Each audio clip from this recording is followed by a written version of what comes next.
एक स्त्री का विश्वास।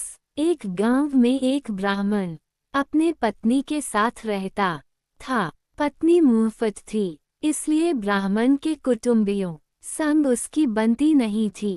परिवार में सदा कलह का वातावरण बना रहता था। ब्राह्मण प्रतिदिन के इस कलह से तंग आ गया और सोचने लगा कि रोज रोज की कलह से परदेश जाकर अलग घर बसाकर रहना अच्छा रहेगा। कम से कम शांति से तो जीवन व्यतीत होगा। यह विचार कर वो कुछ दिनों बाद ब्राह्मणी को लेकर परदेश की यात्रा पर निकल गया। मार्ग में एक घना जंगल पड़ा। लंबी यात्रा के कारण ब्राह्मण और ब्राह्मणी दोनों थक गए थे। ब्राह्मणी का प्यास के कारण बुरा हाल था। ब्राह्मण उसे एक पेड़ के नीचे बिठाकर जल की व्यवस्था करने चला गया, किंतु जब तक वह जल लेकर लौटा तब तक ब्राह्मणी ने प्यास के कारण अपने प्राण त्याग दिए थे।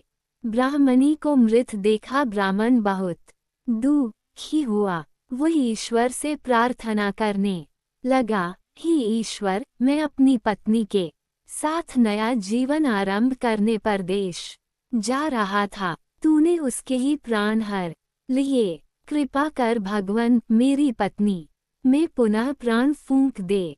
ब्राह्मण की प्रार्थना सुन ईश्वर की आकाशवाणी हुई, ब्राह्मण, यदि तू अपने आधा प्राण ब्राह्मणी को दे देगा तो वह जी उठेगी। ब्राह्मण ने अपना आधा प्राण ब्राह्मणी को दे दिया। ब्राह्मणी पुनः जीवित हो गई। दोनों ने पुनः अपनी यात्रा प्रारंभ कर दी। चलते चलते दोनों एक नगर के बाहर पहुँचे। वहां पहुंचकर ब्राह्मण ने ब्राह्मणी को एक कुएं के पास बैठने को कहा और स्वयं भोजन की व्यवस्था करने चला गया। ब्राह्मणी कुएं के पास गई तो उसने देखा कि एक लंगड़ा किंतु सुकुमार युवक रहट चला रहा है। दोनों ने एक दूसरे से हंसकर बात की और एक दूसरे के प्रति आकर्षित हो गए। दोनों अब साथ रहना चाहते थे। इधर जब ब्राह्मण भोजन की व्यवस्था कर लौटा तो ब्राह्मणी को एक लंगड़े युवक से बातें करते हुए पाया। ब्राह्मण को देखकर ब्राह्मणी बोली, ये युवक भी भूखा है, इसे भी भोजन में से कुछ अंश दे देते हैं, हमें पुण्य प्राप्त होगा। ब्राह्मण ने लंगड़े युवक को अपने साथ भोजन करने आमंत्रित किया। तीनों ने साथ साथ भोजन किया। भोजन करने के बाद जब प्रस्थान करने का समय आया तो ब्राह्मणी ब्राह्मण से बोली, क्यों ना इस युवक को भी अपने साथ ले चलें। 2 से 3 भले बात करने के लिए एक अच्छा साथ मिल जाएगा। वैसे भी तुम कहीं जाते हो तो मैं अकेली रह जाती हूँ। अकेले मुझे भय सताता है। ये रहेगा तो किसी प्रकार का भय नहीं रहेगा। ब्राह्मण बोला, हम अपना बोझ तो उठा नहीं पा रहे हैं, इस लंगड़े का बोझ कैसे उठाएंगे। मेरी मानो इसे यहीं छोड़ो, हम दोनों आगे बढ़ते हैं। किंतु ब्राह्मणी का हृदय लंगड़े पर आसक्त हो चुका था। वह कहने लगी, इसे हम पिटारे में अपने साथ ले चलते हैं, ये भी कहीं न कहीं हमारे किसी काम आ ही जाएगी। अंततः ब्राह्मण ने ब्राह्मणी की बात मान ली और पिटारे में डालकर लंगड़े को साथ ले लिया। कुछ दूर जाने के बाद वे पानी पीने के लिए एक कुएं के पास रुके। वहां पानी निकालते समय ब्राह्मणी और लंगड़े ने ब्राह्मण को कुएं में धकेल दिया। उन्हें लगा कि ब्राह्मण मर गया है और वे आगे बढ़ गए। कुछ दिनों की यात्रा के पश्चात वे एक नगर की सीमा पर पहुँचे। लंगड़ा अब भी पिटारी में ही था। सीमा पर उपस्थित पहरेदारों ने ब्राह्मणी को रोक लिया और पिटारे की तलाशी ली। तलाशी में पिटारे में से लंगड़ा बाहर निकला। दोनों को राजदरबार ले जाया गया। राजदरबार में राजा ने ब्राह्मणी से पूछा, ये लंगड़ा कौन है? इसे तुम पिटारे में छुपाकर क्यों ला रही थी? ब्राह्मणी बोले, ये मेरा पति है। कुटुंबियों से तंग आकर हम अपना देश छोड़कर परदेश आए हैं। कई लोग मेरे पति के बैरी हो चुके हैं, इसलिए अपने पति को मैं पिटारे में छुपाकर लाई हूँ।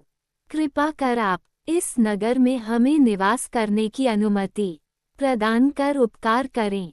राजा ने उन्हें नगर में बसने की अनुमति दे दी और दोनों नगर में पति पत्नी की तरह रहने लगे। उधर कुएं में गिरे ब्राह्मण को कुछ साधुओं ने कुएं से बाहर निकाल लिया था।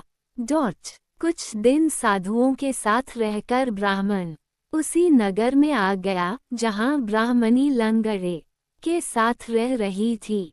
एक दिन ब्राह्मण की ब्राह्मणी से भेंट हो गई, जिसके बाद दोनों में कहा सुनी होने लगी। बात बढ़कर राजा के समक्ष पहुंची। राजा ने ब्राह्मणी से पूछा, ये कौन है?